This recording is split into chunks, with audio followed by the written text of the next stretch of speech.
Good evening, this is Gabriel Jackson, and welcome to BJC Mitzvah Day, number 73, part 5, using the Sefer HaChinuch.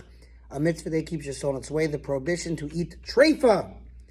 Very long, we have to plow through, so let's go. It is a known matter in the ways of medicine that the flesh of all the Tereifahs that are forbidden to us, meaning the flesh of an animal with any of the various Tereifah defects that will be discussed below, causes harm to the body of the one who eats it, because the Tereifah defects indicates that sickness is present in the animal.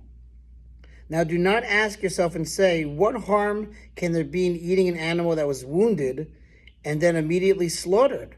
Surely sickness could not have developed in the animal in such a short time. Do not ask this, says the Chinuch, for it is not a question prompted by wisdom.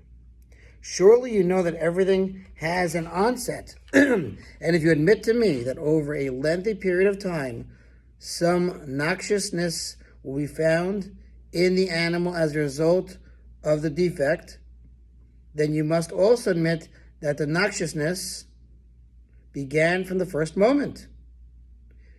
Though it is present only to a minor degree at its onset, and there is no doubt that even a minor degree of harm is somewhat bad for a person.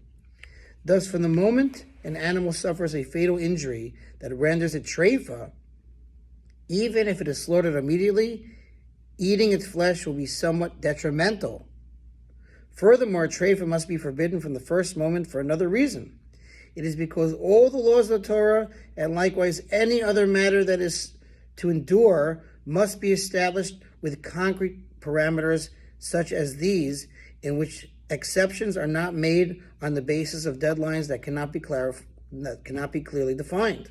For if you subject your rules to constant evaluation, nothing will ever endure for you. Therefore, the flesh of a Tereifah is prohibited, even if one could manage to slaughter it before it is harmful at all. The laws of this mitzvah include, for example, the descriptions of the various Tereifah defects that were orally transmitted to Moses at Sinai.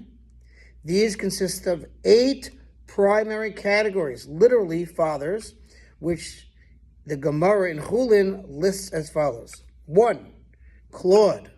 2, punctured. 3, deficient. 4, removed. 5, severed. 6, torn. 7, fallen. And 8, fractured.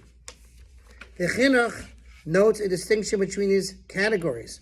Clawed is the Tereifah category that is most severe of all of them, because it is mentioned explicitly in the Torah, which speaks of an animal torn in the field. Therefore, the sages of blessed memory said that in any case of uncertainty that comes to us regarding whether an animal suffered a wound in this category, the animal is prohibited.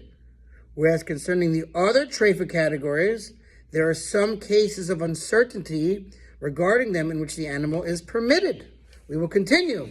Thanks for listening to sponsor of your mitzvah. 36,100 for the gold. See you tomorrow.